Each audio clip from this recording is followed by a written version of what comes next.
Arroba en contexto piso I, arroba Carlos Penalosa, Twitter e Instagram, y ahora estamos más cerca de ustedes. Queremos que por WhatsApp también nos acompañe. Quiero, por cierto, enviar un saludo a José Leonardo Calleja, que nos envió un mensaje desde Capatárida, en el estado Falcón. Eso es ya agarrando vía hacia el estado Zulia. Saludos para él, gracias por escribirnos. Y bueno, así como él, aquí estamos viendo mensajes de Carabobo, de Cojedes, de Barinas. Hemos visto mensajes en el estado Sucre. Muchísimas gracias, San Cristóbal, también por aquí escribieron. Pueden seguir interactuando con nosotros, disculpen, vamos leyendo poco a poco y por supuesto en el camino nos vamos a ir organizando porque hoy estamos estrenando esto del teléfono para ustedes y por supuesto la idea es que podamos darle la mayor cantidad de participación posible a nuestra audiencia.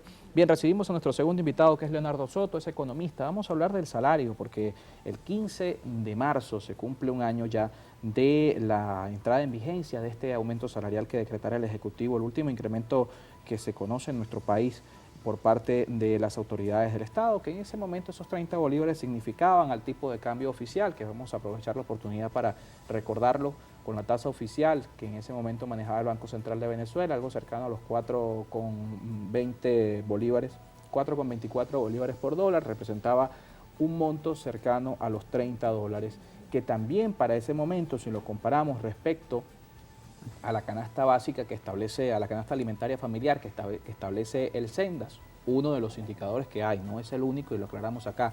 Existe la cesta Petare, el Observatorio Venezolano de Finanzas también está haciendo un cálculo de la canasta alimentaria, nosotros estamos aplicando en este caso el Sendas. Ese ajuste significaba algo cercano a los 16 salarios mínimos que necesitaba un venezolano para poder cumplir con todo lo que comprende esa canasta alimentaria. Un año después estamos hablando de los mismos 130 bolívares que hoy al tipo de cambio oficial que está vigente en la página del Banco Central de Venezuela, verificable por ustedes mismos, representa algo cercano a los 5.3 5.3 dólares mensuales de ingresos para los venezolanos.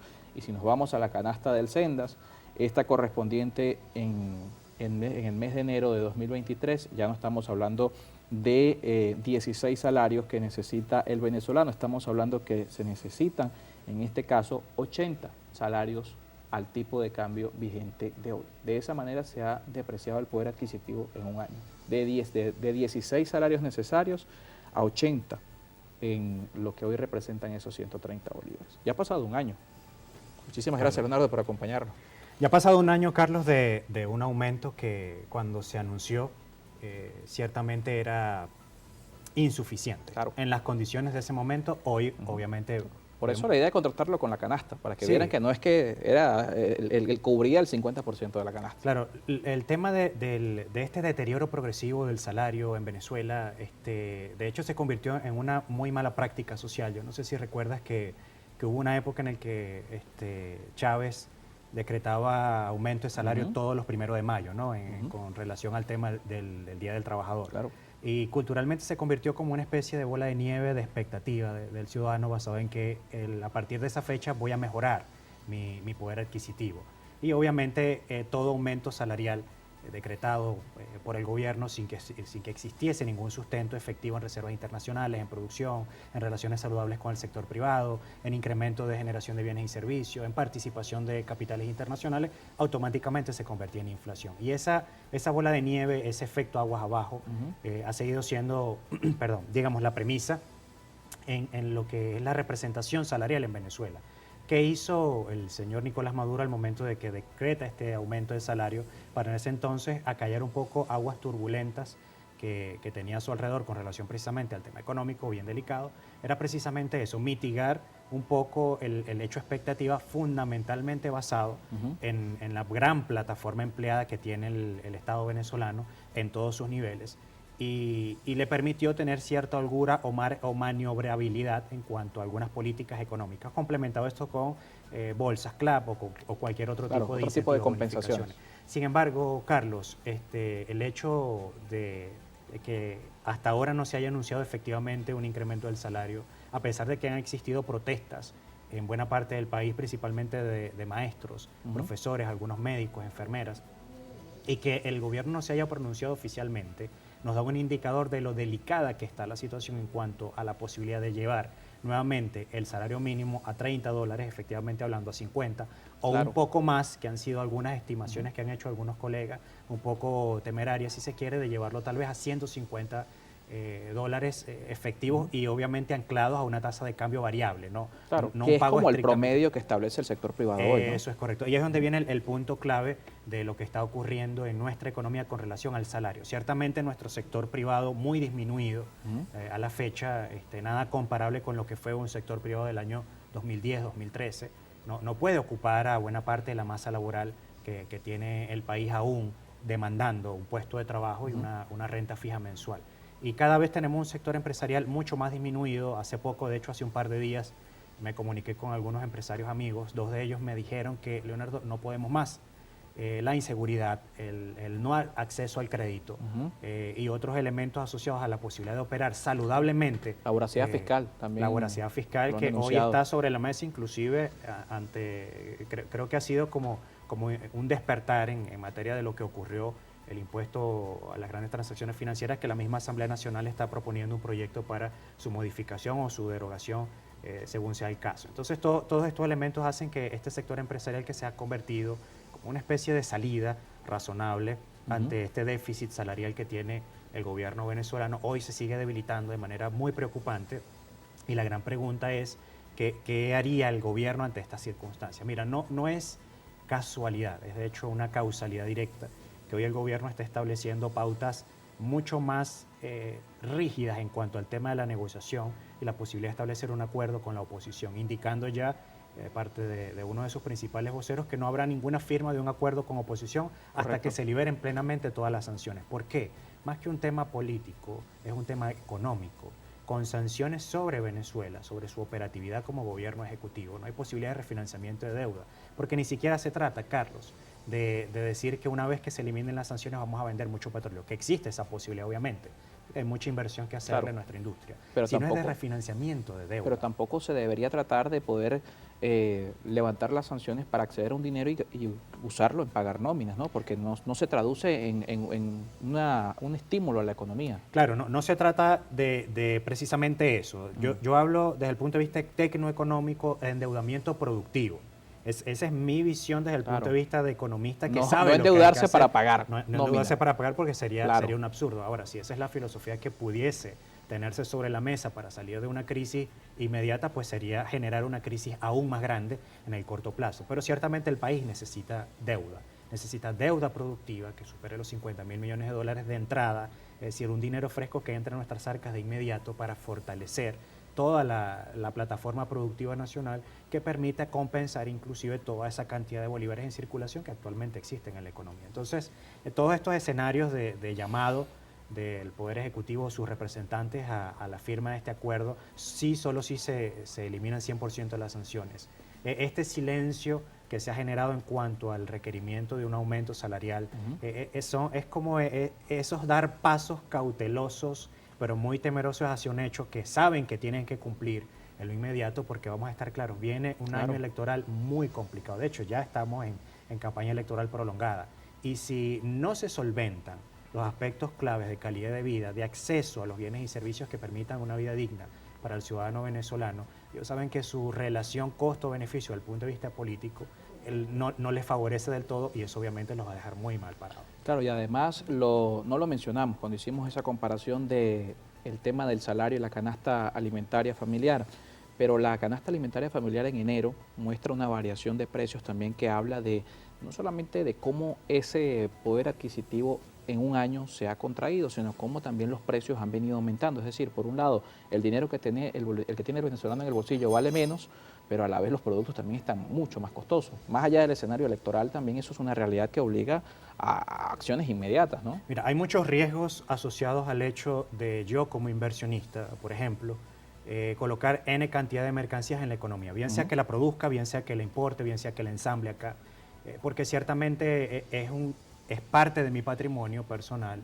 que yo voy a colocar en un contexto que es adverso, por ejemplo, que no me está brindando condiciones de seguridad mínimas para yo poder operar como empresario, que adicional me recarga tributariamente de manera innecesaria, porque el empresario honesto pues es ávido a pagar sus impuestos de forma apropiada y en los plazos que correspondan, pero tenemos entonces unas instituciones de recaudación que a veces son confiscatorias, ¿no? En algunos casos, cierres de locales sin una justificación técnica amplia, que obviamente imposibilitan el hecho de que un empresario pueda decir, hoy estoy colocando $10.000, por ejemplo, en la economía, voy a recuperar eso en un lapso prudencial. Es imposible proyectarse en el tiempo. Es imposible proyectarse porque además de los elementos propios de la compra interna, las compras internacionales, los riesgos asociados a esos elementos que no puedo controlar como empresario, pues me llevan me encarecen todo lo que son los costos operativos dentro de ese proceso. Por eso es que estamos viendo un incremento significativo en los precios. Hay costos ocultos, cada vez que yo menciono este término, las personas pues se sienten como que aludidas por el hecho, bueno, hay costos ocultos, hay obstáculos en el proceso. En algunos casos se mencionó el tema de las alcabalas. De las alcabalas en el sector agrícola, por ejemplo, que tienden a encarecer los productos y que son costos que si bien están presentes, y es el empresario, el productor, el distribuidor el que lo asume, como yo coloco eso en la contabilidad, por ejemplo. Entre otras tantas cosas que el empresario tiene que enfrentar al momento de que en algún aspecto determinado se da un elemento de escasez. Por ejemplo, falla el servicio eléctrico, falla el suministro de combustible, pudiese fallar cualquier servicio que implique que el empresario deba invertir aún más en mantener pues, estables sus operaciones, y eso incrementa los costos y por ende incrementa el precio de venta de ese producto al consumidor. Vamos a leer la participación de la audiencia que tenemos por acá. Vamos a comenzar con el Twitter. Tenemos un comentario en nuestra cuenta de Twitter, lo envía @Oscar Piso Ludewig, que nos escribe: ya el gobierno se declaró, la ministra Santalla dijo no hay real y quiere llegar a una negociación con educación, salud, público y las Fuerzas Armadas. También se corren comentarios por las redes sociales. Mira, los rumores son muchos, información oficial es poca, ¿no? Pero desde el punto de vista de lo que está pasando en la calle, la realidad, el tú a tú, es muy claro. Uno, el gobierno o el Estado venezolano sigue siendo el gran empleador del país. Más de 5 millones de empleados. Más de 5 millones de empleados. No tiene los recursos suficientes en caja para garantizar a esos empleados una remuneración acorde a la realidad contexto país. Y más allá de toda la expectativa que muchas personas en redes sociales es una gran centrífuga de opiniones, algunas justificadas, otras injustificadas, pero sirve como un laboratorio social interesante. Muchas personas que dicen, y bueno, ¿y qué pasa con el petróleo que se está vendiendo? Con el presunto oro que se está vendiendo, con X negocio que pudiese estar haciendo el gobierno. Plantean algunos escenarios un poco extraños. Dice, bueno, ¿qué pasa con todo ese dinero que está entrando? Lo que recauda el CENIAT. Que recauda el CENIAT. Hablan de un gobierno que tiene otros fondos, que no necesita de las sanciones. Que pudiese tener otros fondos, pero estamos parados sobre una economía abiertamente deficitaria. Es decir, todos los gastos, pequeños gastos que el gobierno tiene que sortear para que la funcionalidad del país se mantenga en este equilibrio artificial muy peligroso, son muy elevados. Entonces, si tú lo analizas en frío y tú dices, bueno, yo necesito tener en reserva real, constante e intocable un fondo solo para respaldar el pago de la nómina del Estado, necesito no menos de 12 o 13 mil millones de dólares que no están ni siquiera en reserva internacional. ¿De dónde viene la realidad práctica? ¿De dónde va a salir el dinero que el gobierno necesita para pagar efectivamente esa nómina? Una nómina que estamos hablando pudiese estar alrededor de los 350 a 450 dólares desde el punto de vista del salario mínimo, que además no todos los que trabajan en instituciones públicas, por ejemplo, cobran salario mínimo. Hay escalas salariales, hay profesionales. Hay tablas salariales, hay compensaciones en contrataciones colectivas, bonos y todo esto, pero es que es un ejercicio sencillo. Si a 5.5 millones se le sube el salario a 50 dólares, el monto representa una cifra significativa de los ingresos del Estado, ¿no? Es un cálculo que cualquiera puede hacer en su casa. Vamos a revisar la participación de la audiencia, que lamentablemente ya nos toca despedirnos. Escribe por acá a través de nuestro WhatsApp 0412-700-7606. Francisco Rodríguez, bendiciones, saludos.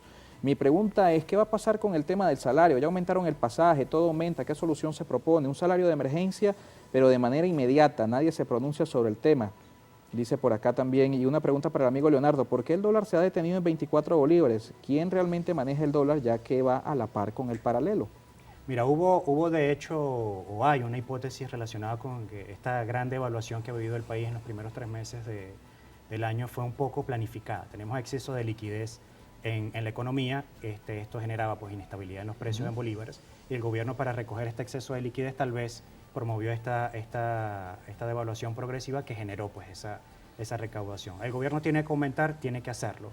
¿Cómo va a respaldar ese aumento?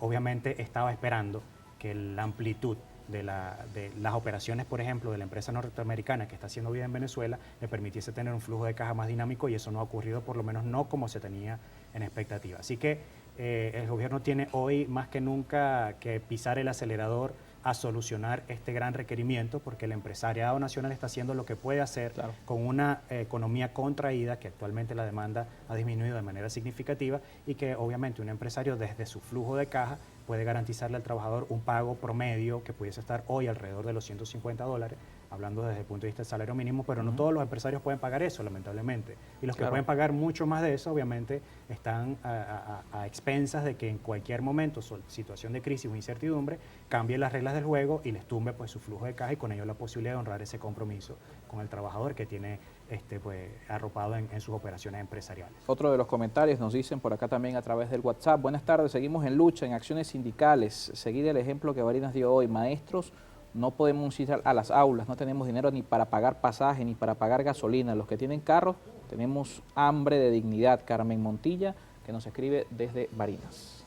Mira, nosotros estimamos que eso fue en el 2021, ratificado en el 2022, que apenas un 38% de la población económicamente activa, y tomamos como referencia el porcentaje o la cantidad de población económicamente activa que estimó el ENCOVI 2019-2020, estaba alrededor de 19 millones de personas, que solo ese 38% tenía acceso a un ingreso mensual desde $200. Un 38% es nada. Para que una economía pueda ser funcionalmente, digamos, adecuada a una calidad de vida digna, debería estar alrededor del 70%, y no de $200, sino de la media del salario mínimo, por lo menos de América Latina, que son $350. Nos toca finalizar un comentario más y con esto nos vamos. Desde Trujillo, buenas tardes, desde Valera, excelente programa en contexto con los verdaderos problemas de los venezolanos. Venezuela se convirtió en un país de esclavos, mano de obra gratuita, servicios y productos dolarizados. Necesitamos una redignificación del rol del trabajador en Venezuela, y esto tiene que ocurrir ya. El gobierno no puede seguir esperando que ocurran cosas a nivel internacional que le favorezcan. O se toman decisiones puntuales y tenemos este refinanciamiento de deuda productivo con los costos políticos que eso puede implicar, o vamos a tener un país nuevamente en hiperinflación, en estancamiento y en crisis prolongada para los próximos 10, 20 años. Bien, Leonardo, muchísimas gracias por acompañarnos esta tarde. Leonardo Soto es economista, estuvo con nosotros hoy acá en Contexto, agradeciéndoles a todos su sintonía. Los esperamos mañana. Henry Falcón va a estar con nosotros acá en estudio, y también Rafael Veloz del Partido Voluntad Popular. Vamos a hablar de la candidatura de Juan Guaidó, porque ya está en la calle recorriendo Venezuela como candidato a las primarias de la oposición. @ en Contexto Piso I, @ Carlos Penaloza, y nuestro número, anoten el número, nos pueden agendar. Nosotros más tarde, cuando termine el programa, vamos a comenzar también a agendarlos, y agradeciéndoles a todos los que por allí, aquí vimos participación desde Barinas, desde Falcón, desde Trujillo, desde Anzoátegui, desde Táchira, desde Yaracuy. Muchísimas gracias a todos los que por aquí han interactuado con nosotros hoy. Más de 50 comentarios recibimos en esta hora. Gracias a todos los que por allí están con nosotros. Ya saben, los vamos a agendar y vamos a estar entonces ahora disponibles para que también a través de nuestro número celular 0412-700-7606. Gracias, nos vemos mañana nuevamente a la 1 de la tarde.